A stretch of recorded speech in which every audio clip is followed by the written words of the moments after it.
Boa tarde, estamos iniciando mais um programa Viva a Voz Saúde, pela nossa querida rádio Nossa Senhora de Copacabana, no Rio de Janeiro.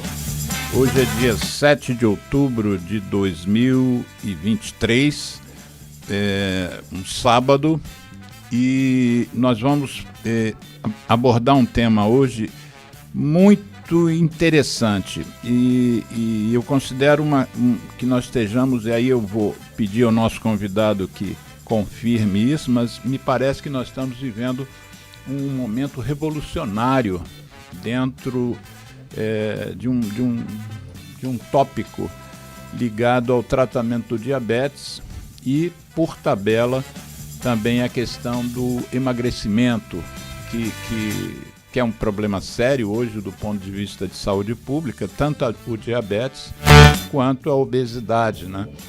Então nós vamos ter a oportunidade hoje de dissecar esse assunto, vamos conversar sobre essas novas drogas que estão chegando no mercado. Algumas delas já estão há algum tempo, mas surgindo novas numa linha nova de abordagem do tratamento do diabetes. Mas antes da gente iniciar o programa, eu vou até já citar o nome do convidado, que é o Dr. Isidoro Fluminha, que é endocrinologista.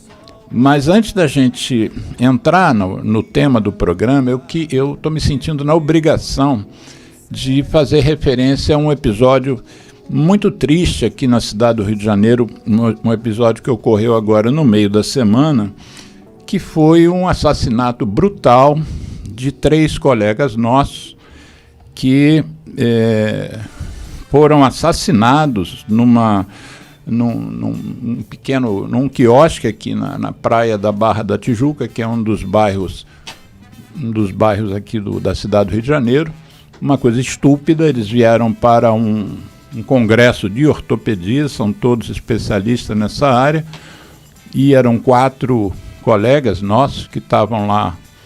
Eles tinham aparentemente acabado de chegar na cidade, todos 4 de fora, me parece que um da Bahia, um de Santos e 2 de São Paulo, e eles estavam lá fazendo um congraçamento lá entre eles para o início do congresso, que me parece que seria no dia seguinte de manhã. E eu queria citar aqui o nome deles como uma homenagem que esse carioca pode fazer: o Dr. Marcos Corsato, o Dr. Diego Bonfim, o Dr. Perseu de Almeida. Esses, infelizmente, foram para o plano astral. E o outro colega nosso, Daniel Sony Wendy, que conseguiu sobreviver a um ataque brutal sobre eles. Foram disparados 14 tiros, uma coisa absurda, mas ele parece que teve uma proteção lá da divindade, e para ele parece que essa situação ele vai se recuperar bem. Eu, como carioca, eu fico realmente envergonhado com o que aconteceu e queria mostrar aqui a minha solidariedade às famílias, né? Eu imagino a dor dessas famílias que perdem seus entes queridos de uma forma absurda, de colegas que vieram para um evento científico, né? Então eu, como carioca da Gema, eu peço desculpas a essas famílias. Eu visto aqui a carapuça de um carioca da Gema e me solidarizo com as famílias, com os amigos, com os colegas de trabalho, os colegas de congresso. Eu vi o presidente do congresso pedir um minuto de silêncio numa emoção assim que me tocou profundamente. Então eu queria dar oportunidade também a você, Isidoro, para manifestar aí o seu sentimento com os nossos colegas. Bom, primeiramente quero agradecer por estar aqui com você mais uma vez, né, e começar o programa aqui falando desse incidente, né, de ódio que ocorreu aqui, tendo as vítimas inocentes, né, em Copacabana, nossos colegas médicos, né, na Barra, aliás, na Barra da Tijuca, né, um evento, uma inocência, estavam inocentes e foram confundidos, né, por outros bandidos, né? Eu acho que nós temos uma crise na humanidade. Eu sei que o Rio de Janeiro é uma capital do terceiro mundo, a gente não pode perder essa localização, né? E nós sabemos que o Rio de Janeiro, ele conflui vários adjetivos para essa cidade, mas tem vários atributos também em que inclui, né, o desnível social, né, e é um atributo negativo isso, né? Agora, enfim, quando nós vamos falar sobre violência na cidade do Rio de Janeiro, eu tenho a coragem de dizer, tá, de que o problema não é da cidade, tá? O problema são das pessoas, né? Se a gente vai há pouco tempo aqui, eu lembro, a Europa está em guerra com a Ucrânia. Há 70, 80 anos atrás tinha bomba atômica em cima do Japão, né? Tinha holocausto, né, contra os judeus, né? Nós temos que repensar o ser humano, né? Eu acho que muitas vezes a gente traz assim, olha, o problema é do Rio de Janeiro, o problema é do Brasil. Não, o problema é do ser humano. Eu procuro dimensionar essa questão maior do que a localidade. Né? Então, acho que nós temos que repensar a cultura humana. E, aliás, é um tema de hoje, viu? Sim. Porque a cultura humana que nós vivemos nessa fase é uma cultura do exagero. As pessoas querem ter muito dinheiro, as pessoas querem ter muito poder, e esse excesso todo gera violência e morte e doença. Fato, assunto de hoje. Então, familiares e amigos desses nossos colegas, fiquem aqui com os nossos sentimentos os mais sinceros, os mais profundos. O tema de hoje foi um tema que surgiu, na verdade, numa outra vinda sua aqui, Isidoro, em agosto. Nós falamos sobre uma terminologia nova que vocês, lá da PUC-Rio, criaram, que foi a farmarexia, né?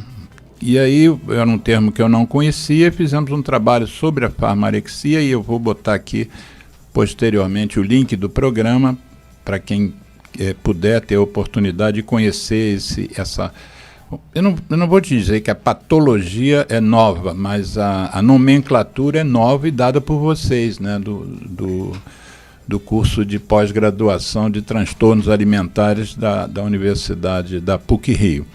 E aí surgiu, ano passado, no programa, a existência de novas moléculas, né, novas substâncias farmacológicas para se tratar emagrecimento e tratar o diabetes originalmente.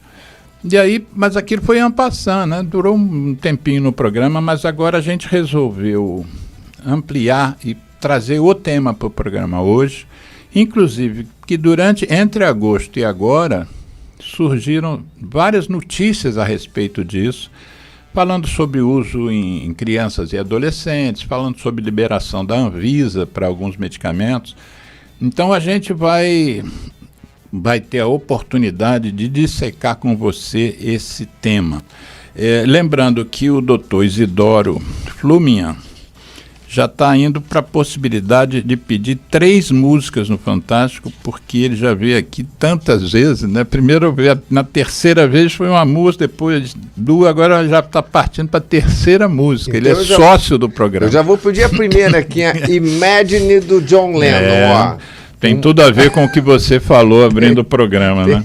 Só que a gente não vai poder botar, porque senão o YouTube vai nos bloquear o programa, porque é uma música comercial e nós não temos autorização. Mas aí, o doutor Isidoro, que é meu amigo direto de muitos anos, né? Ele é um sujeito múltiplo, né? Ele é diretor de uma associação aqui no Rio de Janeiro chamada Associação Carioca de Diabéticos, uma associação criada em 1958 e que trabalha basicamente com voluntariado, né? Depois também ele é professor de pós-graduação da PUC-Rio no Departamento de Transtornos Alimentares. E nesse trajeto ele agora também está ocupando o cargo de presidente da Sociedade Brasileira de Transtornos Alimentares, cuja sigla é SOBRATA. A Associação Carioca de Diabéticos é a ACD. Então, o Isidoro, eu peço sempre o convidado para dar o nome do programa, e você deu o nome novas drogas, né, novos medicamentos para o emagrecimento. Conheça as drogas antes de usá-las, né? O nosso programa foi nomeado dessa forma. Então fala um pouquinho dessa ideia de como é que surgiu essa nova linha de tratamento, e ela originalmente foi feita para tratar o diabetes tipo 2 e depois se estendeu agora para o emagrecimento. Conta essa história para a gente com toda a calma, para que a gente os ouvintes tenham clareza sobre o que nós estamos falando. Eu quero começar, até essa introdução que você deu aqui em Luta aos colegas de São Paulo, tá? Foi bem apropriada, tá?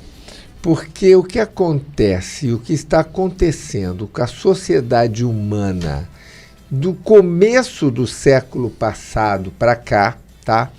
É a cultura do excesso, né? O século XX, ela foi mais delineada, ocorreu um progresso humano, maior produção de tecnologia, de máquinas, a revolução agrícola, né?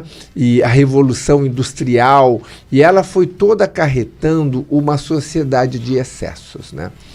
E nessa sociedade de excesso veio também um excesso de comida, que é o assunto que nós estamos falando, que é a questão da obesidade. Então, vou fazer esse preâmbulo, a causa da obesidade, como uma consequência da cultura do excesso, né?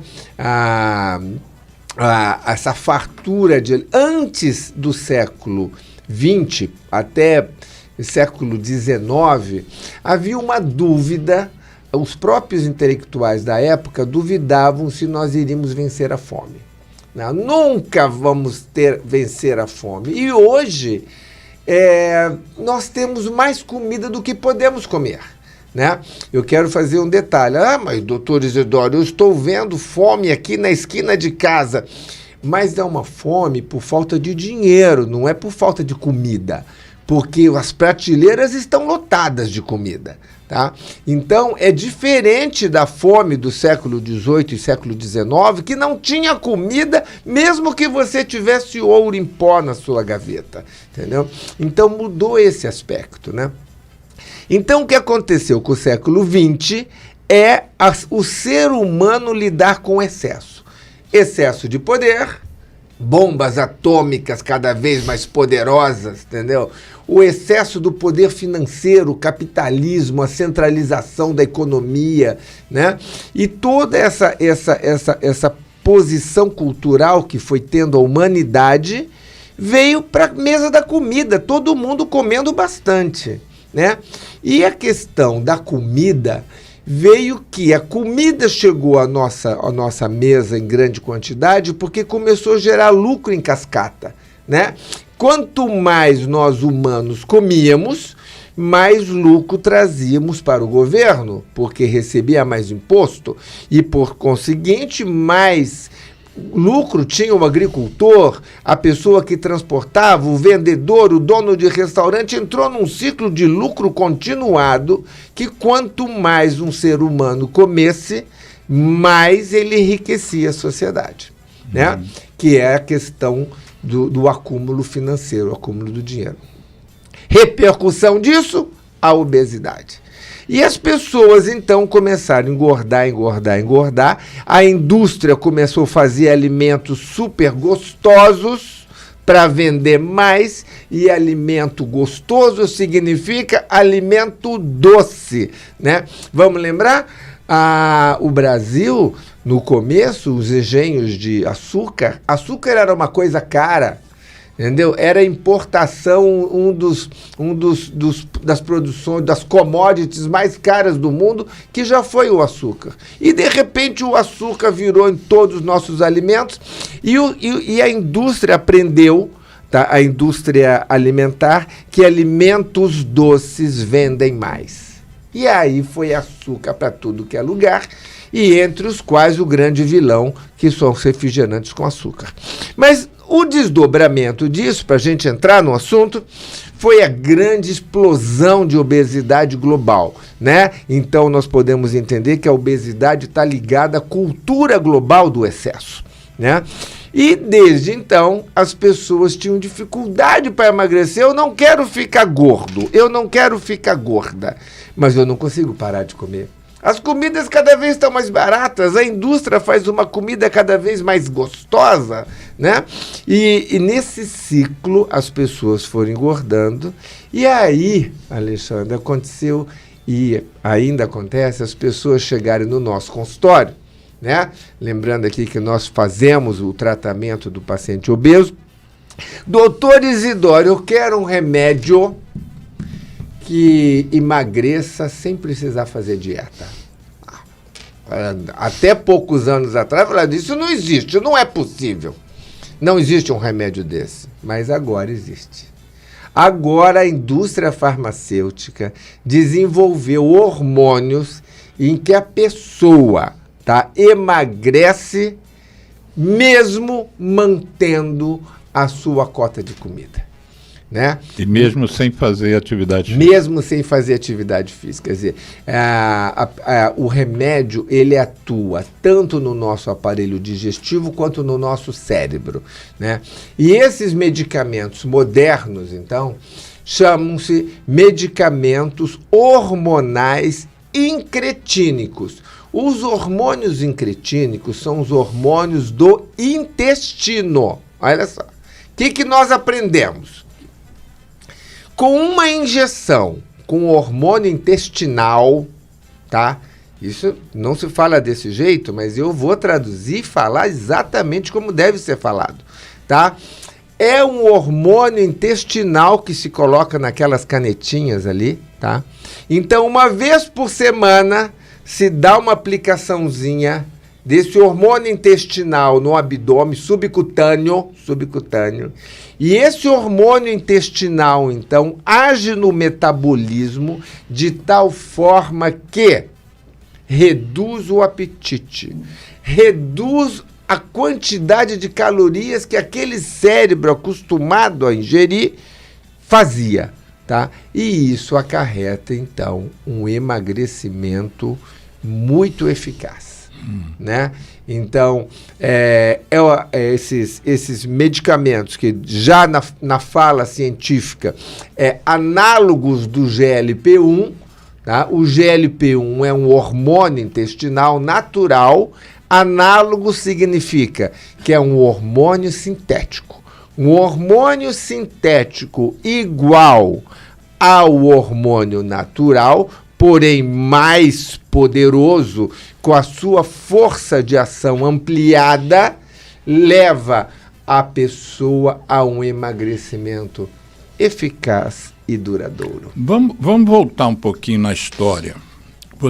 Você agora abordou a questão da perda de peso pela perda consequente à perda do apetite. Mas, quando essas drogas foram pensadas, o objetivo era o diabetes tipo 2. Como é que se trata o diabetes tipo 2? Como é que se tratava antes dessas drogas? Como é que a gente explica para um leigo como se trata o diabetes? E o que está mudando agora com as novas drogas? Porque o diabético fala muito em insulina, mas ele, enfim, eu acho que as pessoas, de uma forma geral, não têm noção de como é que essas medicações agem, né? O que o endocrinologista visa quando faz o diagnóstico de um paciente diabético? Bom, apesar da nossa classificação mais popular, diabetes tipo 1 e tipo 2, na verdade fisiopatológica, nós temos mais de 20 subtipos de diabetes englobando nessa diabetes tipo 1, tem 20 subtipos dentro de cada um. 20 subtipos? Tá? Dependendo qual é o órgão mais importante na manifestação daquela hiperglicemia. Então, no passado, vamos voltar ao passado, porque é interessante a gente falar do passado, porque a gente entende o presente, né? Os primeiros tratamentos médicos para o diabetes, os médicos pensavam, bom, se o paciente tem problema com açúcar, então é bem simples. Vamos tirar açúcar da vida dele. Ele vai fazer uma dieta com carnes e verduras. Tira o açúcar. Carne não tem açúcar, verdura não tem açúcar, não tem carboidrato. E o que aconteceu foi que não adiantou. O paciente tratado com carnes e verduras também morreu, tá? Então não resolveu tirar o carboidrato do paciente com diabetes. Então a medicina aprendeu que é necessário carboidrato para a sobrevivência do organismo. Ok. Então aí a medicina falou o seguinte: vamos descobrir remédios que aumentem a insulina. Deu certo, né? Vieram as primeiras medicações, que são as sulfonilureias, e eles aumentavam a insulina do organismo e baixava a glicose. Funcionou. Mas aí veio a pandemia de obesidade. A pessoa com diabetes tinha nível de insulina elevado no sangue quando dosado, porém, glicose também alta, eram as duas coisas altas, insulina alta e glicose alta. Então os médicos pensavam o seguinte: não é problema de insulina está alta. Então por quê? O problema é que a insulina não está funcionando. Não está funcionando por quê? Porque tem muito tecido adiposo. Aí foi descoberto a resistência insulínica. A pessoa com diabetes com muito insulina no sangue, porém essa insulina não funciona. Olha só, cada passo vai descobrindo um ângulo novo do problema, né? E finalmente vieram então drogas mais modernas, como por exemplo as glitazonas, que diminuem a resistência à insulina, né? E drogas glicosúricas, né? Que jogam a glicose pela urina. Se tem muita glicose no sangue, vamos soltar essa glicose pela urina, né? Que essa é uma classe medicamentosa muito útil e nós utilizamos atualmente. Quais são os medicamentos dessa classe? Em que agora ela está até pela farmácia popular. É o Forxiga, tá? Que é a dapaglifosina, tá? Forxiga. E o Jardiance, né? Que é outro medicamento que também é da mesma classe, chamado glicosúricos, né? É o que joga o açúcar pela urina. Embora do corpo pela urina. Pela urina. Mas o que as pessoas costumam, pelo menos as receitas que eu vejo, eu trabalho lá no município de Caxias e com tuberculose. E é uma associação muito frequente, tuberculose e diabetes. Então eu vejo com frequência as receitas dos pacientes, né? Com frequência, as receitas deles, eu nunca vi Forxiga nem Jardiance lá. Eu vejo mesmo glibenclamida, glifage, metformina. Fala um pouquinho dessas drogas que são as drogas que a maioria conhece. Sim. A maioria conhece e usa. Porque os remédios disponíveis pelo SUS, Alexandre, eles são medicamentos que eu diria o seguinte, equivale à década de 80, 90 do século passado. 80, 90. Ou seja, são, por exemplo, as insulinas, insulina NR, né, a glibenclamida, né, a glicazida, a metformina, que forma assim o tripé, né, do tratamento do diabetes do século passado. Mas com a incorporação das novas tecnologias, né, nós temos outras classes medicamentosas, porém chegaram com elevado custo. Essa, por exemplo, a dapaglifosina agora, disponível na farmácia popular para as pessoas acima de 65 anos, custa R$70. Tá? Mas custava 250 antes de ser incorporada no SUS. O que dá para o mês. Que dá para um mês. Qual é o nome Esse comercial desse? O nome comercial é Forxiga e a substância é dapaglifosina. Tá. Então Tá? isso já está na farmácia Por popular. R$70, mas você pega lá, mas tem que pagar. Sim. Entendeu? E finalmente agora, essas drogas mais evoluídas, que Então. são os análogos do GLP-1, R$1.300 por mês. E não tem no SUS. E não tem no SUS. Bom, então, Aliás, como que o SUS vai aguentar um remédio de R$1.300 por mês para uma população que tem diabetes gigante? Porque a questão do diabetes é uma questão pandêmica, né?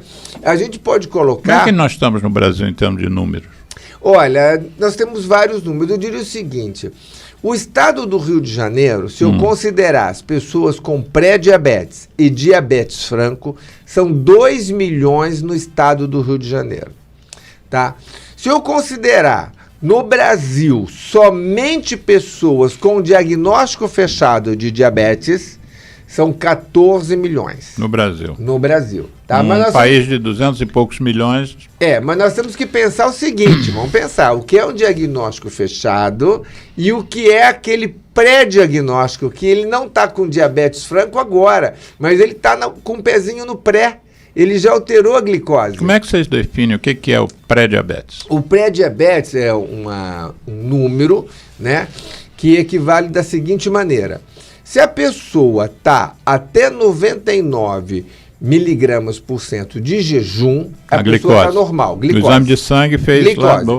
Se ela tiver entre 99 e 125, ela está com pré-diabetes. Então, se ela ficar com 101, 102, já está no pré-diabetes. Sim.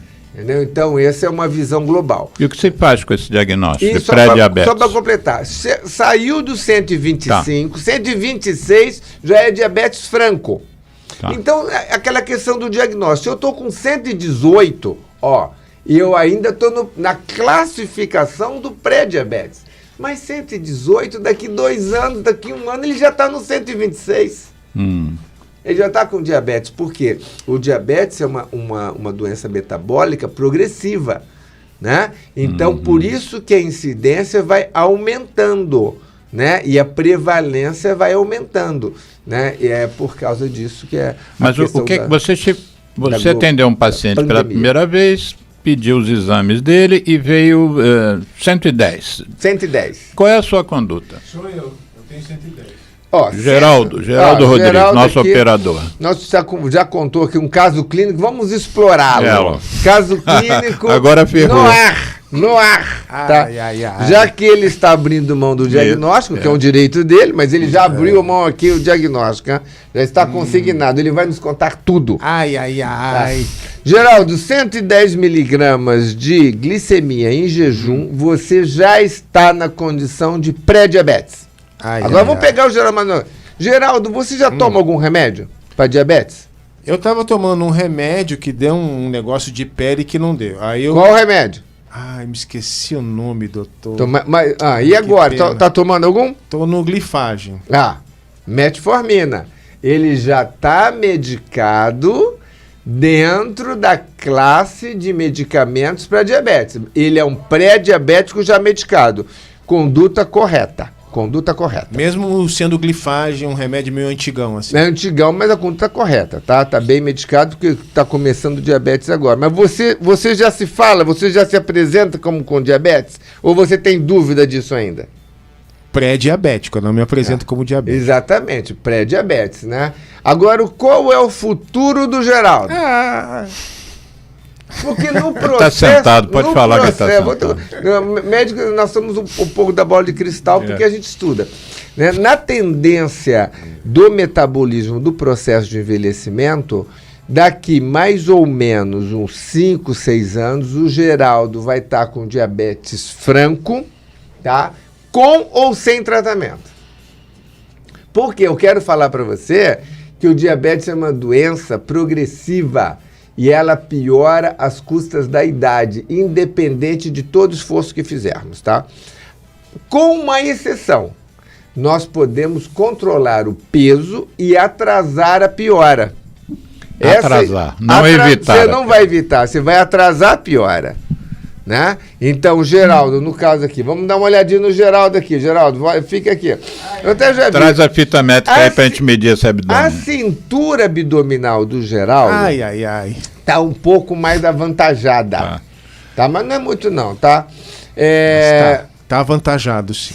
Podia chegar até 92 centímetros, ele deve estar com 107, mais ou menos. 105 quilos. 105 centímetros de cintura abdominal e tem que baixar para 92.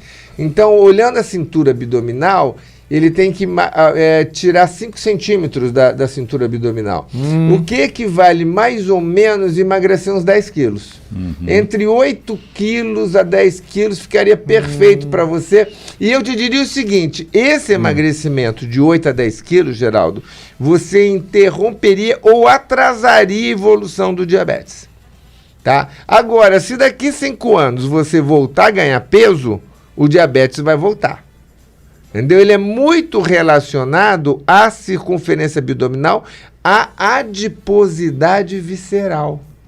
Essa é a questão. O que é adiposidade visceral? É a gordura que fica na barriga, não é a gordura do braço. Não sei se o Geraldo está aqui, fazer uma amostra. O Geraldo está gemendo já. Está gemendo. O Geraldo, vou descrever, tem um braço normal, tem uma perna normal, ele só tem uma barriguinha mais proeminente, né? Então, o Geraldo tem uma concentração do tecido adiposo no abdômen, nas vísceras. E é isso que causa o diabetes, tá? É a obesidade com adiposidade concentrada nas vísceras. É o diabetes tipo 2. Diga uma coisa, se você fez o diagnóstico no Geraldo, então, ele está pré-diabético. Está pré-diabético. Se ele começar a partir de hoje, caminhar com regularidade, 5 a 6 vezes por semana, mudar o estilo de vida, o estilo alimentar dele, reduzir bastante o consumo de açúcar, ele pode manter esse pré-diabetes ou até regredir a não diabetes, só com a mudança do estilo de vida? Pode, ele pode voltar a ter uma glicemia normal, pode. Sem a glibenclamida. Sem um remédio, se ele chegar ao peso ideal, né? Você tem quanto de altura? 1,80. 1,80. Está pesando quanto? 105. 105, calma. Se você chegar, emagrecer 1,80 m, se você chegar a 80 quilos, 85 quilos... 85, ele está querendo não barganha com o médico. Está querendo barganhar, mas eu digo 85 quilos... Fala no microfone. A tua glicose normaliza. Se você sair de 109 para 85, Geraldo, o teu diabetes normaliza, a tua glicose normaliza e você para de tomar metformina. Eu pesava 70 quilos, doutor. O tempo inteiro. Né? Agora, vamos aprofundar por que o Geraldo engordou. Não só você, que é o nosso engordou exemplo. 35 quilos ao longo da história recente. Não, mas eu tenho 35 anos de casado e engordei 35 quilos. Já achamos o culpado. O casamento não é a esposa, é o casamento. Senão ele não entra em casa. Não entra em casa. Quando acabar o programa, na volta trocou a fechadura. Bom, se a gente pensar que é o casamento, então é fácil emagrecer. É só sair do casamento.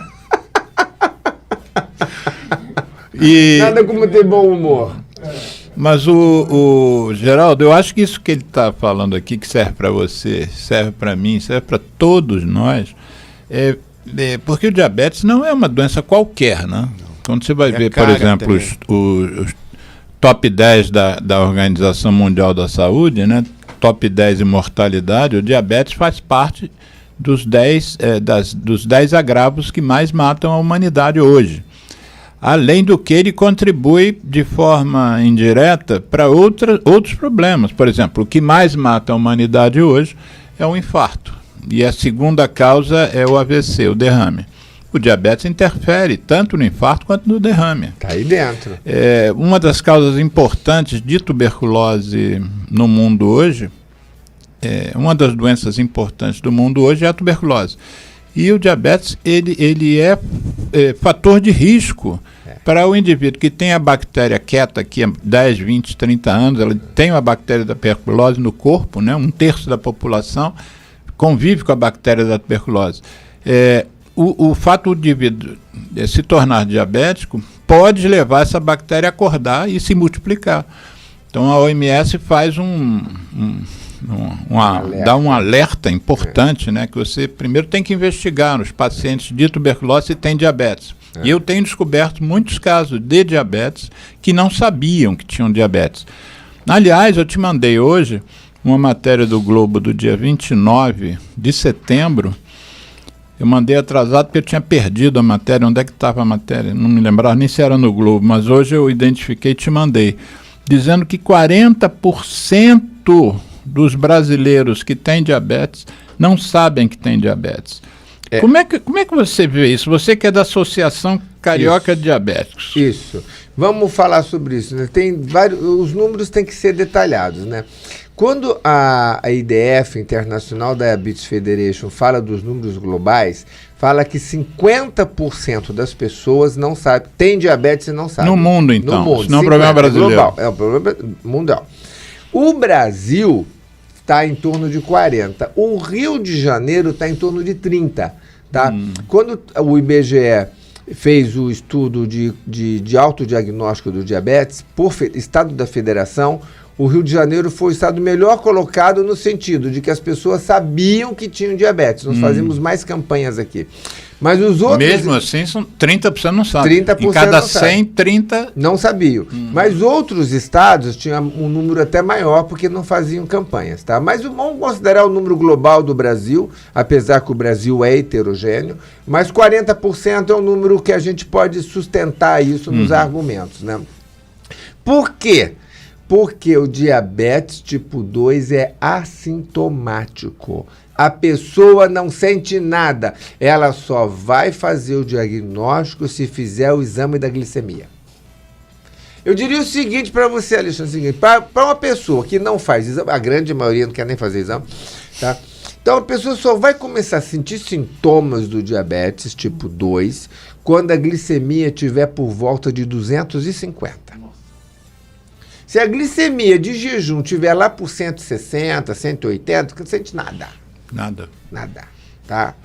Com 250, a pessoa começa a sentir mais sede, mais fome, ela já sente fadiga, entendeu? Aí ela já vai procurar o médico. Aí abre o diagnóstico com 250. Quando o paciente abre com o diagnóstico com 250, ele já está, no mínimo, 8 anos com diabetes. 8 anos? Com diabetes aumentando, que poderia ter sido diagnosticado há 8 anos atrás, mas como ele não fez um exame da glicose, esse exame tão simples, né? Ele acabou por não se tratar precocemente, na hora certa. E quando, 8 anos depois, ele já está com uma série de complicações vasculares, né? Aquelas complicações que nós conhecemos. Começa a aumentar o risco de doença coronariana, infarto. Começa a aumentar o risco da hipertensão, AVC e aquele pacote completo de doença vascular decorrente do diabetes. Você disse que é assintomático, né? O sujeito com a glicemia, voltando a dizer, o normal até 99. Aí você disse que uma pessoa com 160 não sente nada durante muitos anos. Não sente. E quando você acha, a partir de que idade e com que frequência uma pessoa normal, vamos dizer, entre aspas, deve procurar fazer um exame de glicose? Olha, a sociedade, as pessoas, nós modificamos, né? Por exemplo, hoje a obesidade infanto-juvenil é um impacto, né? Então nós não pensávamos no passado em fazer teste de glicose em adolescente com excesso de peso. Hoje já é uma regra. Tem um adolescente com excesso de peso, faça um teste de glicose. Tá. Começa por aí. Agora, qual seria o número que eu diria o seguinte, o número corte, que todo mundo tem que fazer depois dos 30 anos? 30 anos. Depois dos 30 anos, vai lá, faz um exame da glicose, e isso já vai te dar uma pista da situação global. E nós temos um exame melhor que o da glicose. Mas antes de você passar para essa, que eu já ia te perguntar sobre isso. Bom, quando ele fez aniversário de 30 anos, no dia seguinte ele vai no laboratório e faz a sua primeira glicemia na vida. Isso. Quando é que ele vai fazer a segunda, se a primeira der normal? Se a primeira der normal, e se ele, mais uma vez, tem alguns fatores. Se tem gente, se ele está acima do peso ou não. Mas eu diria o seguinte, a própria OMS recomenda um exame anual. Anual. Tá. Tem aqueles exames básicos recomendados pela OMS que devem ser feitos em todos os seres humanos, de ano em ano, que envolve glicose, colesterol, ureia, creatina, naquele pacotinho básico anual. Tá. Você, imagino que fosse falar sobre isso, e eu queria que você não só falasse sobre a hemoglobina glicada, explicasse para os ouvintes o que é esse exame adicional que se faz na hemoglobina glicada e que pé está aquela lei que vocês conquistaram. Explica também como é que é a lei que você via, inclusive, o esforço da ACD, o esforço político, né? Em cima de não sei se foi vereança ou foi Assembleia Legislativa. Foi na Assembleia Legislativa. Estadual, então, essa lei. Então, fala sobre o que é hemoglobina glicada. Bom, a hemoglobina glicada é um exame. Vou começar dizendo que é um exame em conta. Se você for pagar hoje no laboratório particular, custa R$10. Tá? A hemoglobina glicada é um exame padronizado no mundo todo, então ele é independente do laboratório que você for, ele tem uma correlação de padrão, tá? Então esse é outro fator importante. O outro detalhe é que a hemoglobina glicada, ela te oferece a média glicêmica dos últimos 3 meses. É melhor do que um exame de glicemia. O exame da glicemia é uma fotografia. Tá? Então, por exemplo, uma fotografia, ela é um corte, é a dosagem daquele momento, então eu posso me preparar, por exemplo, olha, eu vou fazer exame amanhã, tá? Então hoje eu faço dieta, não como nada, e no dia seguinte dá um exame melhor, né? Então, enganar o exame. Mas é possível. Na hemoglobina glicada não dá, porque é a média glicêmica dos últimos 3 meses. O que significa também que pequenas variações da glicemia são mais detectáveis na hemoglobina glicada do que na glicemia de jejum. Né? Por isso que a ACD se motivou em fazer a lei da hemoglobina glicada. Essa lei, então, que já está em vigência, tá? Já está valendo, obriga que todos os laboratórios do estado do Rio de Janeiro comunique à Secretaria Estadual de Saúde de todas as glicemias alteradas, acompanhada do CPF. Tá? E aí a Secretaria de Saúde, em análise desses big dates, que são os grandes dados, né, vai poder enxergar a modificação da hemoglobina glicada com o passar do tempo. Porque passa a ser um exame vivo. Eu tenho minha hemoglobina glicada hoje, eu vou ter minha hemoglobina glicada depois de amanhã, daqui 1 mês, daqui 6 meses. Então, eu vou estar acompanhando a evolução da hemoglobina glicada. Então, se eu vejo, por exemplo, no banco de dados, que a hemoglobina glicada do Dr. Isidoro está subindo com o passar dos anos, eu já sei que ele está ficando com diabetes. Eu já posso chegar aqui, Dr. Isidoro, tua hemoglobina glicada está aumentando. Vamos ver qual é o problema? O senhor está com excesso de peso. Vamos para a academia, vamos emagrecer, vamos fazer dieta, vamos tomar remédio, como o Geraldo já está tomando, a metformina é um bom remédio, né? Você pode medicar, corrigir fatores ambientais e, finalmente, o mais importante, Alexandre, informar. A pessoa tem que saber, né? Aí, ela sabendo, ela começa a tomar medidas próprias, né? Então, a lei da hemoglobina serve para isso. Né? E aí, o resultado dessa lei? Então aquela história de lei que pega e lei que não pega. E qual é o nosso sonho? Nós temos um sonho nisso. A Secretaria Estadual de Saúde, tendo esses números do Big Dates, pode mobilizar as clínicas de família e ir buscar cada pessoa com hemoglobina glicada alterada. Ó, seu João da Silva aqui do Complexo da Maré tá com a glicemia alterada, tá com a hemoglobina glicada alterada. Chama o seu José da Silva aqui. Olha só que maravilha. Esse é o sonho. Esse é o sonho. E a realidade. Porque a procura passa a ser ativa. Sim. Né? A realidade de quando é a lei? Quando é que a lei foi aprovada? A lei foi aprovada no final de 2021. 2021. 21, Nós já vamos para 2 anos da lei. Né? O que acontece é o seguinte, uma vez lei aprovada, nós temos que regulamentá-la na Secretaria de Estado de Saúde. No Departamento de Vigilância Epidemiológica. É lá que fica a vigilância epidemiológica, como o nome próprio fala. Sim. Lá está a vigilância da tuberculose também, está todas as vigilâncias, dengue, vigilância do Covid, é lá. Né? Então, auspícios da doutora Cláudia, que atualmente é secretária de saúde lá. Né? Com a saída do doutor Luizinho, quem está secretária é a doutora Cláudia, que é uma funcionária de carreira, aliás, né? Que veio da vigilância epidemiológica. Como é que é o sobrenome dela mesmo, você lembra? Ah, meu Deus, tem que estar aqui no meu celular, depois eu vou citar. E a Secretaria de Estado de Saúde ainda não não regulamentou essa. Não regulamentou. Essa era meu não feeling. Não regulamentou. Então nós precisamos regulamentar na Secretaria. E Alexandre, já procurei o Alexandre também, que era seu xará, inclusive. Alexandre Kiep. Fui lá com o Alexandre. Já esteve aqui 2 vezes no programa. Fui lá com o Alexandre, nos recebeu com grande alegria, mas depois ele saiu da secretaria e não teve condições de impulsionar o processo. Aí veio o doutor Luizinho. Alexandre, eu vou te contar uma coisa. O Luizinho já veio aqui? Não. O Luizinho, e eu fui parceiro dele na eleição dele. O Luizinho é impossível falar com ele. O Luizinho, eu vou falar aqui pra você, o Luizinho esqueceu dos humildes. Tá reto aqui, tá? O que eu já procurei o Luizinho, eu já fiz dobradinha com ele, quando eu fui candidato lá, deputado estadual. Né? O Luizinho não fala mais. Agora o Luizinho saiu da secretaria. Tá em Brasília, né? Tá lá em Brasília. Líder do PP, né?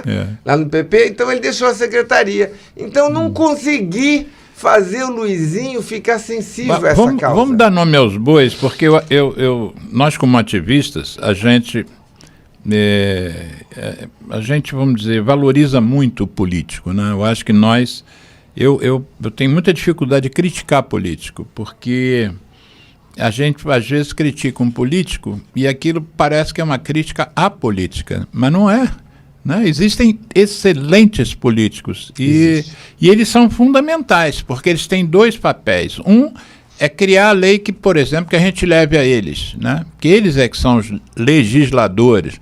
E o outro é fiscalizar o executivo, o cumprimento de uma determinada lei. E aí eu queria que você desse o nome do deputado ou da deputada que criou essa lei a pedido de vocês. O doutor Samuel Malafaia. Samuel Malafaia. Um decano lá da Alerj, né? Um deputado altruísta, um deputado experiente, né? Um deputado ilibado. Né? Não há quem fale mal do Samuel Malafaia, né? Dentro da sua atividade. E ele renovou. Foi reeleito. Foi reeleito, né? Samuel é extraordinário, tá? Eu sempre fui muito bem recebido. Samuel é inteligente, né? Ele é médico, não? Não é médico, mas ele é sensível à causa, ele percebe quando uma causa tem um fundo de verdadeiro, né? É um bem da coletividade. Né? Mas eu quero voltar a falar do Luizinho aqui. Queria que o Luizinho tá bom, não? Aqui, não é? Eu não estava defendendo o Luizinho, mudando o tema, não. Não o conheço, inclusive. País livre, fala o que quiser e o outro vai ter que ouvir, porque desculpa ter te interrompido. No máximo vai me processar que não vai, porque a livre opinião é aberta, né? O Luizinho se concentrou em fazer um grande centro de imagens lá na Baixada Fluminense. Aliás, uma atitude muito boa, né? Tomografias são importantes, ressonâncias e tal. Mas não fez atitudes de medicina preventiva. Quer dizer, são atitudes de medicina curativa, investigativa. A Baixada realmente precisava.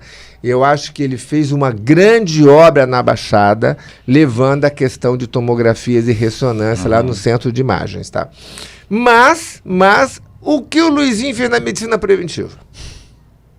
Né? Se fez, vai contar pra gente, porque eu não vi. Entendeu? Né? Que a medicina preventiva no sentido de reduzir a pandemias, né? Aliás, dicas de passagem, eu sou fã da Nízia, nossa ministra da Saúde, mas eu vi Trindade. A Nízia Trindade e as 10 prioridades do Ministério da Saúde.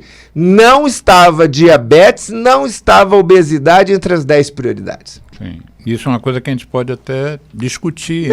A Nízia eu acho que ela é acessível a esse tipo de influência. E lembrando aqui que nós citamos a Cláudia, eu busquei aqui, é Cláudia Mello o nome dela, e ela é secretária de Saúde do Estado do Rio de Janeiro a partir do dia 12 de setembro, agora de 2023, quando ela assumiu o posto que antes era do Chiep, depois passou pelo Mário Sérgio, depois o doutor Luizinho. Então a gente pode, enfim, nós temos também eu tenho contado muito com a parceria com a deputada que é presidente da Comissão de Saúde, que é a Marta Rocha. E ela e o movimento social ampliaram uma frente parlamentar originalmente de tuberculose e HIV, e agora a frente parlamentar é tuberculose, HIV e diabetes. E eu estou querendo inserir o tabagismo nisso, porque eu acho que esse quarteto de agravos, eu acho que eles, se trabalhados em conjunto, tanto pelos gestores quanto pelas organizações e lideranças da sociedade civil, um agravo, um combate vai ajudar o outro, né? Então, eu mandei a sua demanda para a delegada Marta Rocha. Os ouvintes não sabem, mas eu filmei aqui o professor Isidoro e mandei para a deputada Marta Rocha, que é presidente da Comissão de Saúde, o pleito dele de uma reunião com ela, né? Eu acho que ela, como presidente da frente que tem a diabetes a reboque, eu acho que ela poderia, como deputada, fiscalizar. O que houve com essa lei? Por que essa lei não foi cumprida? Porque o que você acabou de definir aqui, que o exame de glicose é fundamental, as pessoas devem fazer, mas a hemoglobina glicada é um exame mais importante ainda, eu diria, né? Exatamente. E você falou do preço da hemoglobina num laboratório privado é R$10. E a glicose, você tem ideia? A glicose é R$4. Então você faz um diagnóstico preciso com R$14. Ou seja, quem tem dificuldade de acesso ao SUS, por exemplo, eventualmente tem a dificuldade de acesso, vá no laboratório privado e gaste R$14. É o preço de um sanduíche aí, de um saco de alimento ultraprocessado que só vai te fazer mal à saúde, né? Um restaurante, um fast food desse, dá para fazer 3 exames desses. Né? E o que nós estamos falando aqui, né, Alexandre? Critiquei aqui dois políticos, critiquei a Nízia e critiquei o Luizinho, né? Mas nós temos que ter também a questão que são tantos problemas, né? São tantos problemas que a saúde pública tem e não é fácil localizar a prioridade. Mas existe o grito. A sociedade tem que gritar. Entendeu? E nós estamos aqui gritando por quem? Pelos diabéticos, pelas pessoas com diabetes e pelos obesos. Não, gente, isso é uma gritaria, tem que ouvir a gente. Voltando à incidência, né? Você falou que só no Rio de Janeiro são 2 milhões. 2 milhões de pessoas com diabetes e pré-diabetes no Rio de Janeiro. Isso. Vamos fazer um intervalo, uma música da nossa ONG aqui, uma música contra o tabaco. Esse programa é uma iniciativa do Centro de Apoio ao Tabagista e a gente tem umas musiquinhas contra o tabaco. E na volta nós temos agora que gastar todo o tempo do segundo bloco para você explicar tudo o que for possível sobre essas novas moléculas, esses novos tratamentos. Vamos lá, Geraldo. ZY1 201, Associação Comunitária Nossa Senhora de Copacabana, 98,7 FM, a onda que chega ao seu coração. Rua Hilário de Gouveia, número 36, nono andar, Copacabana, Rio de Janeiro.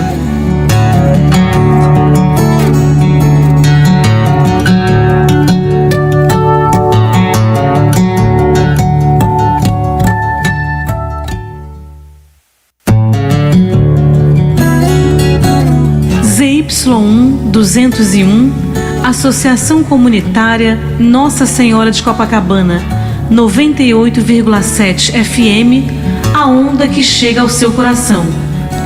Rua Hilário de Gouveia, número 36, nono andar, Copacabana, Rio de Janeiro.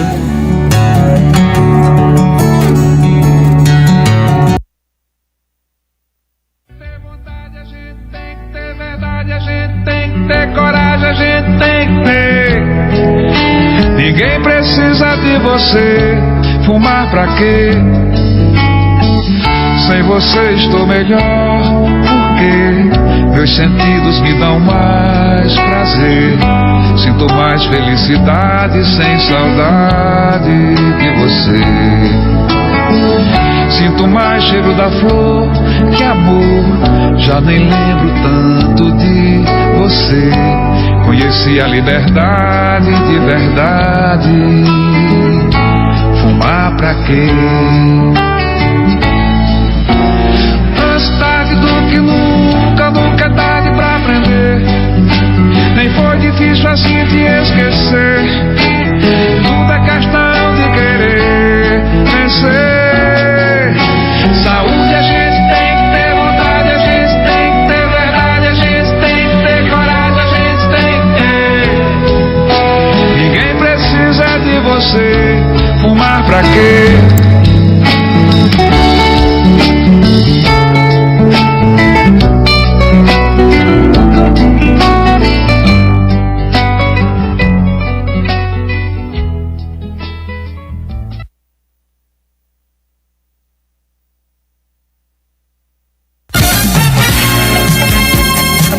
ZYU 201, Associação Comunitária Nossa Senhora de Copacabana, 98,7 FM, Rua Hilário de Gouveia, 36, nono andar, Copacabana, Rio de Janeiro.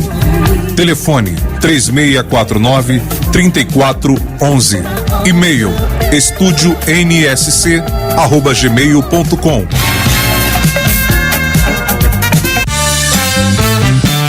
Estamos reiniciando o programa Viva a Voz Saúde deste sábado, 7 de outubro de 2022, aqui pela rádio Nossa Senhora de Copacabana.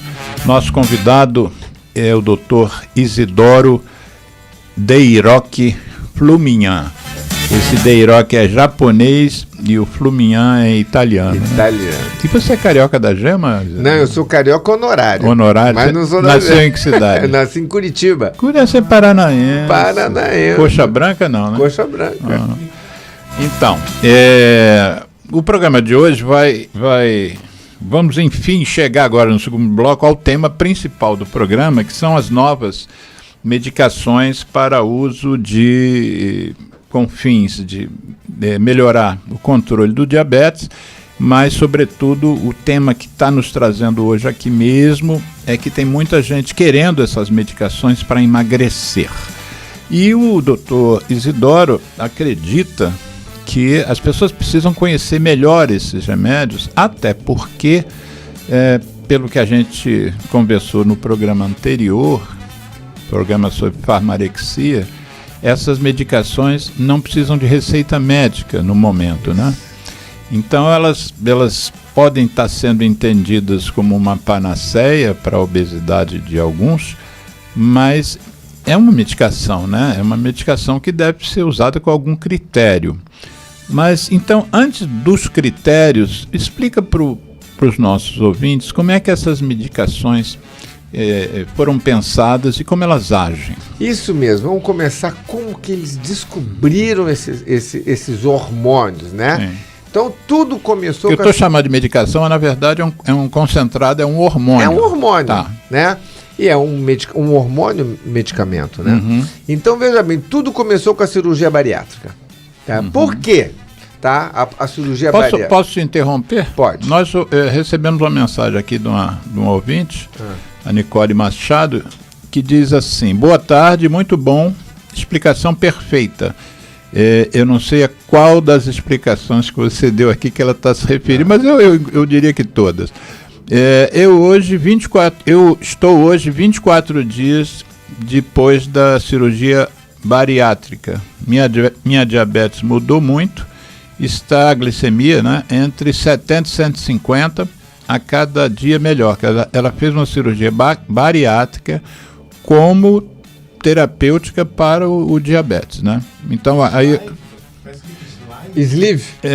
bariátrica sleeve. Sleeve. Uhum. Isso mesmo, então vamos lá. Até essa pergunta encaixou no que eu ia falar, né? Exatamente. Porque a cirurgia bariátrica, que tem por volta de 90 anos, desde a primeira que foi feita nos Estados Unidos. 90 anos já? Já tem 90 anos de cirurgia bariátrica, tá? E ela se estabeleceu como o tratamento ideal para as obesidades tipo 2 e tipo 3, né? Nível 2 e nível 3, que são as obesidades maiores, né? Mas aí o acontecimento foi o seguinte: na cirurgia bariátrica, o diabetes melhorava no paciente antes de ele emagrecer.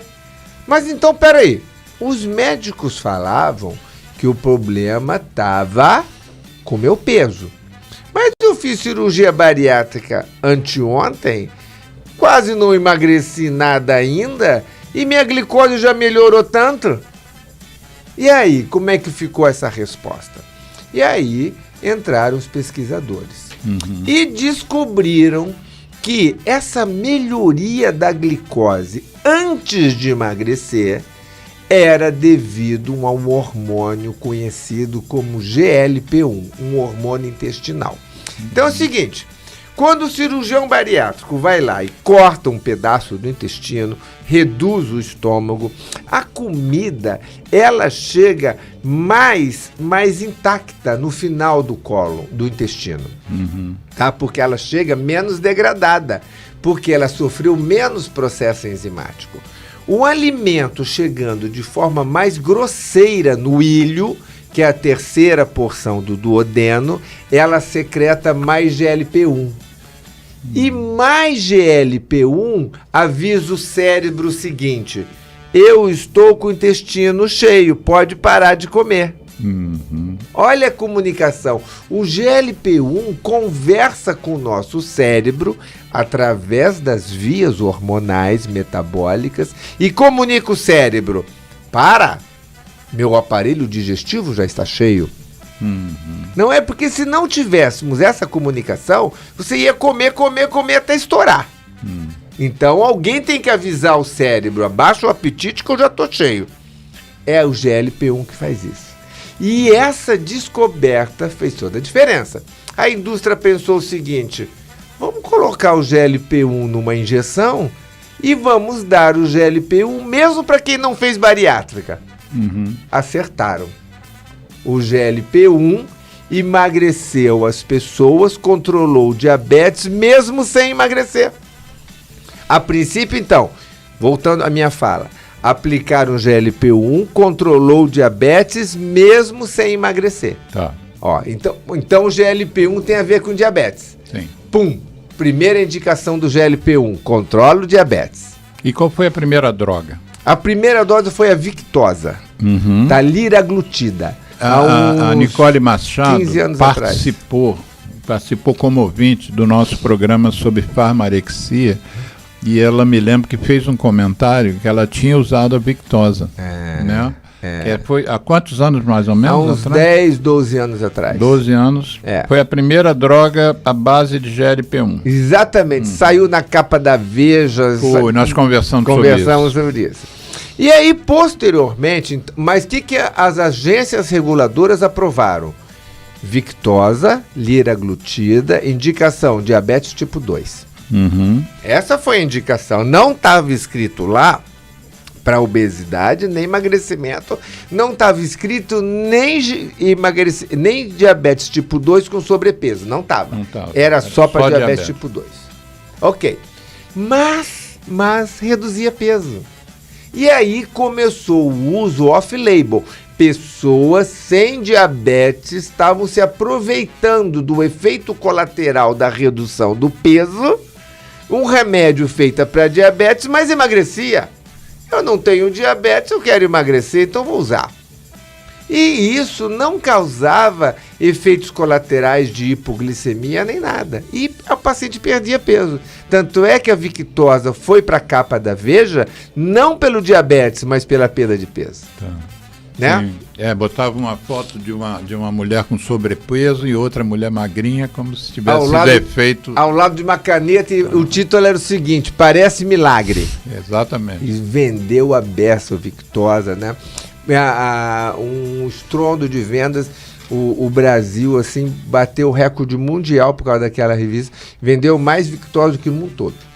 E aí, na decorrência do laboratório era o Novo Nordisk. Novo Nordisk, que fez uma atitude antiética. Eu sempre lembro isso. Eu falo com você lembrou bem no programa passado. Eu vou botar esse programa passado no link deste, para quem nos for ver depois pelo YouTube.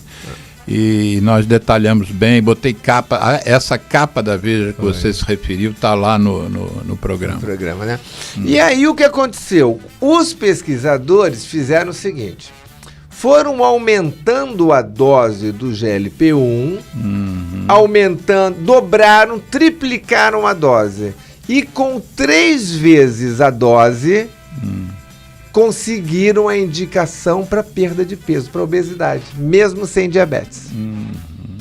Isso ainda com Victoza ou já com novas drogas? Isso já com as novas drogas. Vamos pensar, o Ozempic, que é a droga do momento, tá? O Ozempic, ele vem com indicação para diabetes tipo 2. Tá. Não está indicação de obesidade.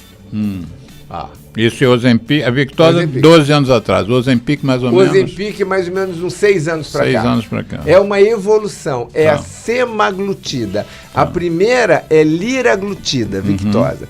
A segunda é semaglutida. Tá. Ó, a semaglutida veio mais poderosa, molécula mais refinada. A Victoza tinha que aplicar todo dia, a semaglutida uma aplicação semanal. Olha que conforto. Tá. Aí você me contou que os pacientes chegavam no seu... Aliás, com mais frequência mulheres, né? As pacientes chegavam no seu consultório dizendo: eu quero emagrecer e eu quero tomar esse remédio aqui. Mas aí você olhava para a paciente, ela não estava com sobrepeso, ela estava magra, estava com um corpo normal, vamos dizer. E aí, como é que você começou a lidar com isso? Exatamente. Querem uma droga, aí veio a farmarexia. Aí veio a farmarexia. A farmarexia é exatamente quando uma mulher vai para o seu consultório pedir um remédio para emagrecer, sendo que ela nem é gorda, nem tem sobrepeso, nem nunca foi. E vamos supor, uma mulher que vá no seu consultório, mas ela já foi uma obesa, ela já teve um sobrepeso. Não, doutor, eu quero usar esse remédio porque eu quero me prevenir. Ok, é aceitável. Mas, doutor, eu nunca tive sobrepeso, eu nunca tive excesso de peso e eu quero usar o remédio? Farmarexia. E qual é a motivação dessa mulher? A obesofobia. Ela tem medo de engordar, né? E ela tem obesofobia por quê? Porque a sociedade criou um preconceito contra o obeso, né? Aí que entra a esquizofrenia social. A sociedade é obesogênica e obesofóbica. Ela faz as pessoas engordarem e depois rejeita elas. É um contraditório na sociedade obesogênica e obesofóbica. Olha só. Interessante. Mas aí nós estávamos falando sobre o Ozempic 6 anos atrás e nós colocamos no título do programa, porque você sugeriu, 2 outras drogas que são mais recentes. Fala sobre essas 2 outras drogas. Exatamente. Então, o que aconteceu no decurso da evolução da indústria farmacêutica, né? À medida em que ela foi percebendo que aumentando a dose da semaglutida mudava outros efeitos do remédio, veio a próxima geração chamado Saxenda. Como chama? Saxenda. Saxenda. Saxenda já foi uma medicação que já tinha indicação para perda de peso. Tá. Ó, mas ainda... Mas podia ser usado em diabetes também. Podia ser usado em diabetes também, pela perda de peso. Tá. E aí veio depois o Mounjaro e o Wegovy, que é o tema da nossa conversa aqui. O Ozempic em dose dobrada mudou de nome. Chama-se agora Mounjaro. Ó. Nada mais é do que uma Ozempic com dose dobrada. Então, se eu pegar 2 doses do Ozempic, eu estou fazendo um Mounjaro. É a mesma droga, né? E com uma capacidade de emagrecer mais ainda. Emagrecer quanto? Mas manteve o nome do sal? Manteve. O sal é o mesmo, só mudou a dosagem. O que é mudou... a mesma semaglutida. É a mesma semaglutida. O que aconteceu foi que conseguiram um novo registro na Anvisa. Porque é nova pesquisa. E o Wegovy? E o Wegovy veio, então, pelos laboratórios Eli Lilly, que vai estar chegando agora. No Brasil já foi aprovada. Ainda não chegou isso. Ainda não chegou. Que além de ser um análogo do GLP-1, ele é o análogo do GIP, que é um segundo hormônio intestinal. Então, significa que... GIP. GIP, GIP, tá? Ampliou ainda mais a força do hormônio na redução do peso e para o controle do diabetes. E também é um hormônio intestinal. É um hormônio intestinal também. Né? Então, o que a indústria farmacêutica foi fazendo? À medida em que aumentava a dose e desenvolvendo a tecnologia de uso semanal, trouxe tudo que as mulheres, principalmente, mais as mulheres do que os homens, mas os homens também, mais as mulheres porque elas sofrem mais da obesofobia do que os homens, né? A questão da beleza, da magra, né? Da magreza e a beleza. Isso levou à consequência do uso indiscriminado do remédio, mesmo sem receita médica. Tá. Você falou no programa passado, você falou do preço dessas substâncias. Você já está atualizado com esses preços hoje? Tô. É por volta de... ainda não está havendo o Mounjaro, né? E nem o Wegovy. Os dois não estão à venda? Não estão à venda, tá? Mas a estimativa é que eles cheguem por volta de R$ 1.400 por mês. R$ 1.400 por mês. Que é o que a indústria está prevendo. Não tem assim, a perspectiva de ser adotado pelo SUS no momento. No momento, não. Já que eles também o SUS também não tem o Ozempic, né? Não tem. Tá. Não tem. Nem a Victoza. Se não me engano, foi Nicole, também no programa passado, que citou que na Itália, né, o Serviço Público de Saúde fornecia. O liraglutida... Eu ia até estudar isso. Mas no Brasil, sob condições especiais, a liraglutida já tem, por exemplo, disponível no IED. Né? Instituto Estadual de Diabetes e Endocrinologia. É público, né? É público e já está disponível. É a droga mais atrasada de uns 10, 12 anos atrás, mas é o mesmo... A Victoza. Mas é vou lá no IED, sabia? Vou dar um pulo lá para fazer essa pesquisa lá. Muito bom. Lá tem depois eu te falo. Eu tenho um colega lá que é o chefe da enfermaria. Se quiser eu te dou o contato dele. Legal. E dentro desse conjunto da obra, né, o que nós estamos vendo é uma venda de sonhos. Isso que eu quero falar aqui, o que é ilusão e o que é verdade. Veja bem, se você que está me ouvindo sofre problema de excesso de peso e quer tomar esses medicamentos de última geração, saiba do seguinte: tem que se planejar para um uso mínimo de 1 ano. Tá? Se você pensar que vai reservar 3, 4, 5 mil de orçamento, eu vou gastar 5 mil reais aqui, vou tomar 3 meses esse remédio. Sabe o que vai acontecer? Vai jogar na privada o dinheiro. Porque essa medicação, tá? Ela é uma medicação de uso continuado. Se você interromper o processo de medicação a qualquer momento, você reganha o peso. Você tirou a causa, você perde o efeito. Mas você diz Qualquer remédio assim. Você diz uso continuado como se fosse uma doença crônica pro resto da vida? Mas a obesidade é uma doença crônica pro resto da vida? Sim. Entendeu? Diabetes é uma doença crônica pro resto da vida, né? Mas focando a perda de peso. Eu quero perder peso, esses remédios são maravilhosos, vamos comprar. Não adianta você gastar R$1.200 por mês e tomar um mês. Tomar 2 meses, tomar 3 meses. Mas Se você entrar nessa prescrição, o médico tem a obrigação de falar. É um tratamento que, no mínimo, 1 ano. Para daqui 1 ano, a gente experimentar se você corrigir os fatores ambientais, você vai se arrumando, tá? Mas, a princípio, você tirou o remédio, você reganha o peso. Mesmo que você tenha passado por um processo de reeducação alimentar, que você tenha mudado seu estilo de vida, mas que você esse é o sonho, né? tenha feito atividade física. Se você fizer isso, você nem precisa tomar o remédio. Sim, talvez seja mais lento o processo. Mas o que nós queremos é resultado rápido, né? Bom. Então nós compreendemos. Agora, tem uma pesquisa brasileira também, da época da Victosa, que foi analisado isso. Porque nós adoramos o remédio, os endocrinologistas. Então vamos lá. E aí o resultado do estudo foi o seguinte: em média, o paciente usava 3 meses o Victosa e interrompia. E interrompia por quê? Ainda a pesquisa foi mais fundo. Fiquei curioso.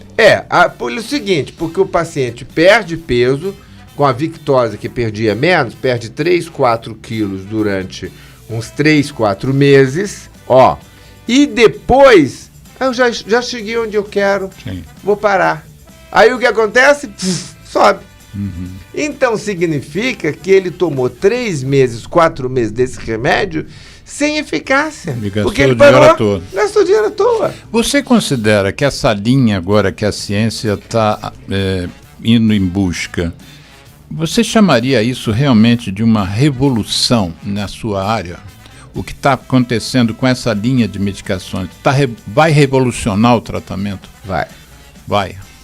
Já está revolucionando. É bom que os ouvintes saibam que tanto eu quanto o nosso convidado, o doutor Isidoro, nós não temos nenhum conflito de interesse, né? Esse programa, primeiro que é uma rádio comunitária, a gente não pode receber recurso externo, né? Não pode ter patrocínio, pode ter anúncio, pode ter nada. E segundo, que nós somos pessoas éticas e nós não estamos de forma alguma recebendo recurso nenhum para estar defendendo essas moléculas, né? Nós somos aqui 2 médicos que estão conversando sobre um avanço, e eu estou mais como questionador, né? Eu não tenho o seu conhecimento, sobre o avanço que está ocorrendo na ciência nessa área, porque a gente sabe do impacto sanitário da obesidade, né? A quantidade, já há estudos que comparam a obesidade ao tabagismo, que é o maior problema de saúde pública do mundo, mas já tem gente que compara poluição ambiental com tabagismo, obesidade com tabagismo, né?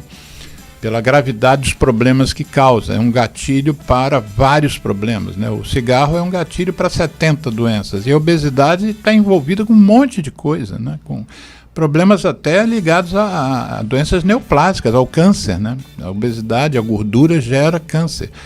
Então, do ponto de vista seu, fiz essa ressalva porque eu achei importante. Nós não estamos fazendo propaganda para laboratório. Não. Você acha que está havendo uma revolução nos últimos 10 anos? É uma grande revolução, né? O uso de hormônios para emagrecer. Porque até então, nós usávamos medicamentos que reduziam o apetite no cérebro. Eram químicas, anfetaminas, estimulantes. E agora temos como recurso hormônios intestinais. Olha que maravilha. Sim. Tá? Mas o peso disso, neste momento, é o custo. Agora vamos pensar que esse remédio custasse 20, 30 reais.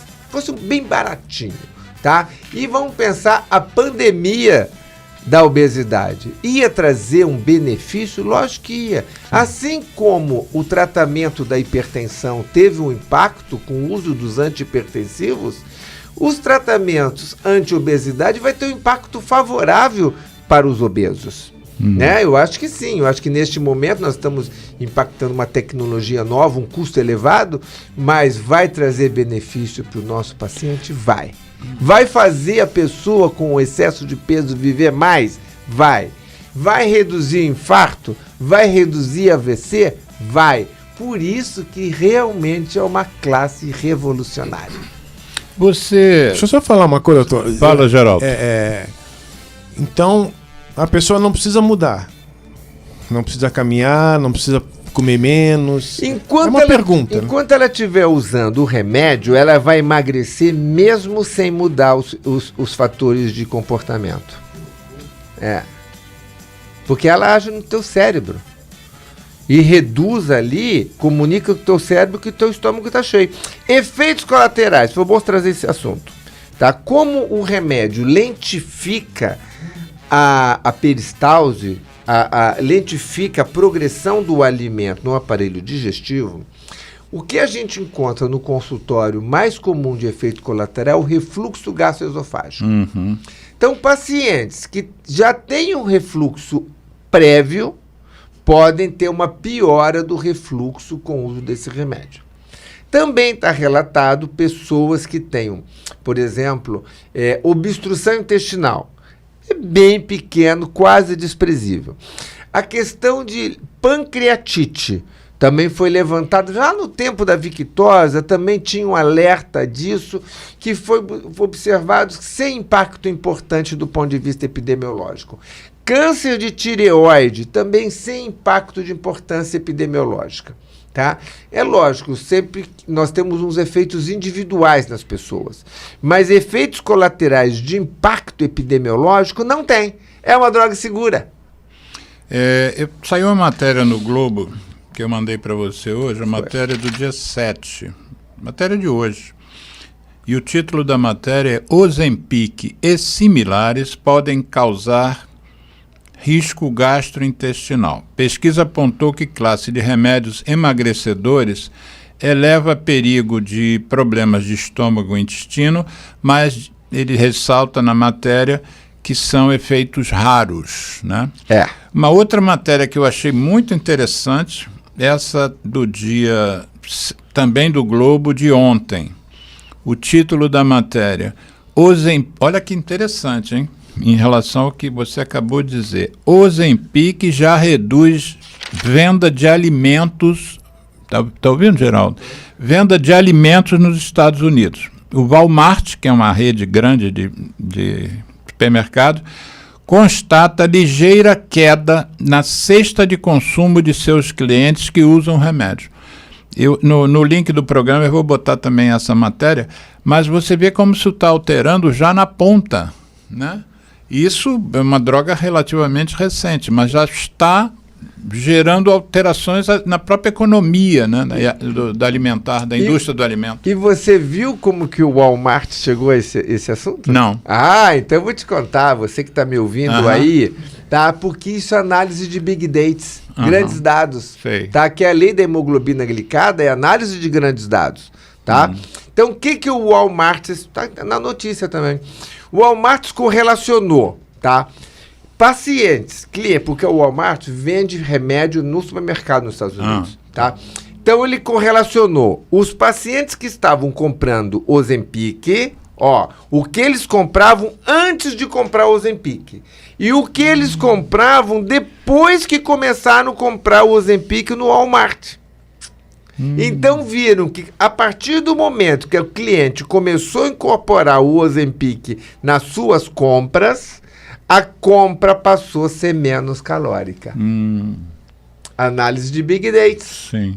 Olha que ponto que é possível calcular o nosso comportamento no consumo. Ou seja, o Walmart analisou de Big Data o nosso metabolismo através das nossas compras.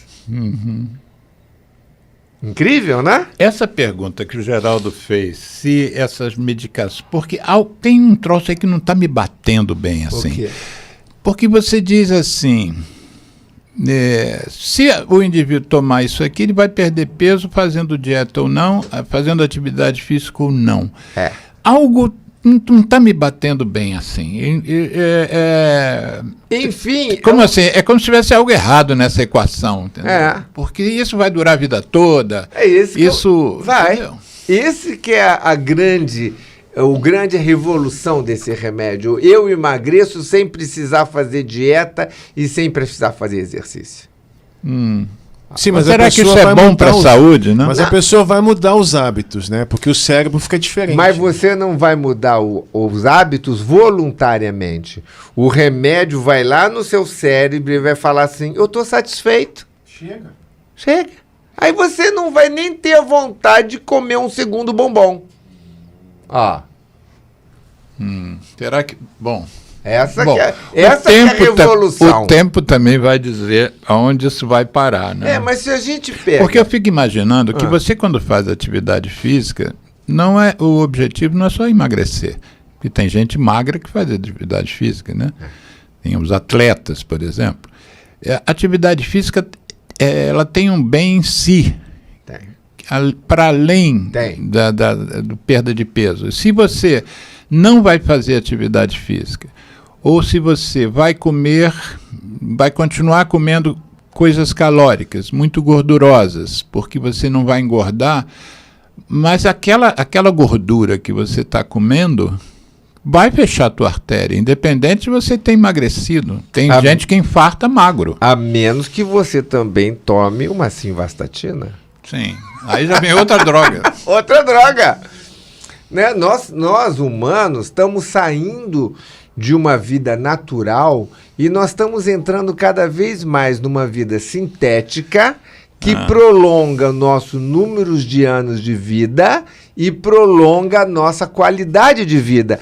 Ou seja, mas nós tá achando isso bom? Nós estamos melhores do que a natureza. Sim.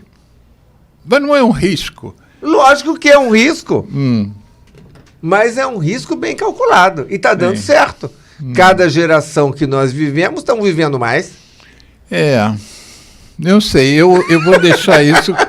Sinceramente, eu vou deixar isso como uma interrogação aqui do programa. Uma interrogação? Porque os hábitos de vida, eles têm outras funções, que são funções múltiplas, né? Não é só a gente se alimentar, parar de comer antes...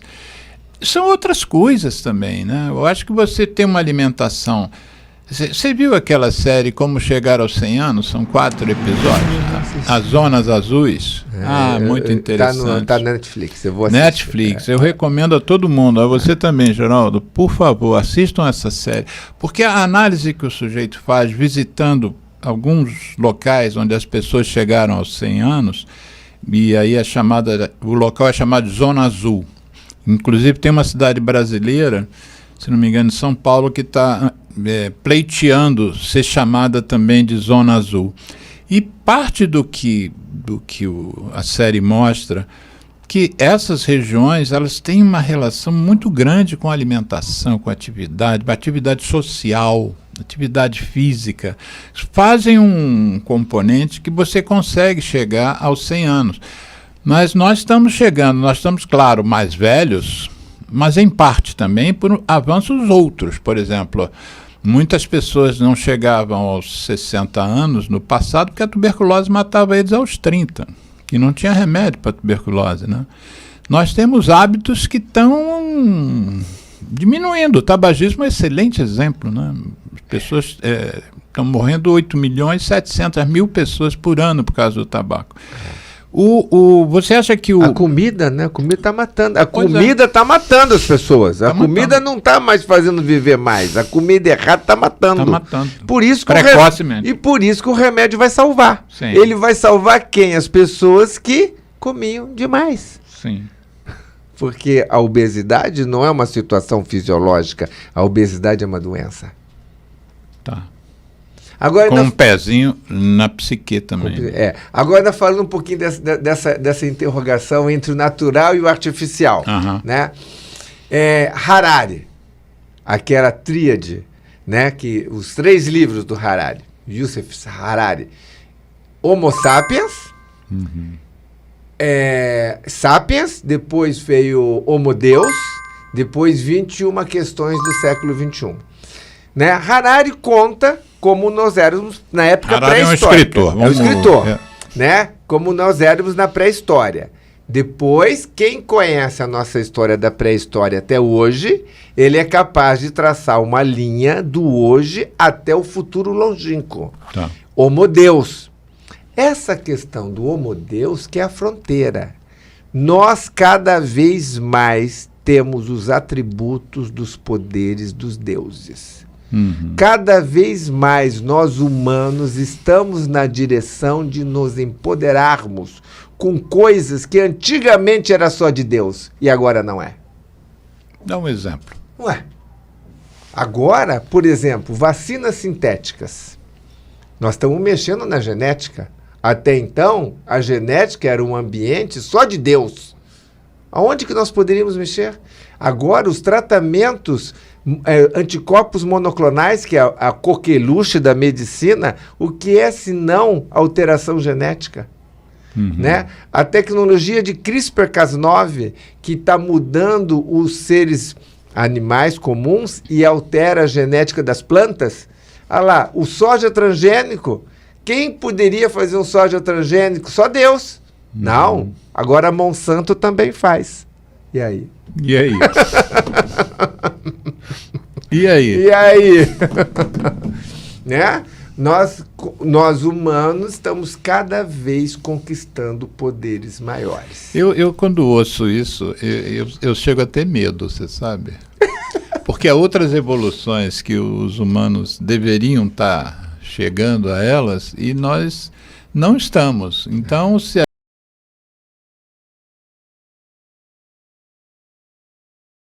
como seres, Caráter. né? Caráter, ética. Abriu o programa aqui com 3 médicos assassinados e um no hospital. Você tem toda a E os assassinos foram executados no dia seguinte, né? Quer dizer, no final são 7 mortes em 2 dias.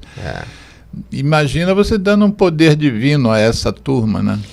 Porque esse poder divino não vai ficar só para alguns iniciados. Não.